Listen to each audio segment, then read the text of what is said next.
sa sinasabi, sa nakikita ng mata.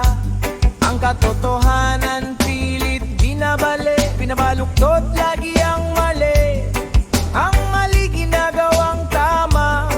Nasaan na ba ang hustisya? Parang tatsulok, sila lagi ang nasa tuktok. Kapag sila pa rin ang nakaluklok, ang mahihirap nananatiling mahirap.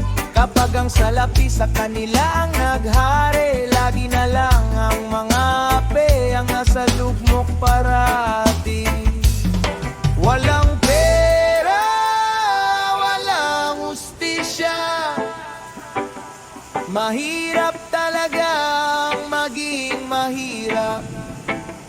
Hindi ba nakikita ng nasa kapangyarihan?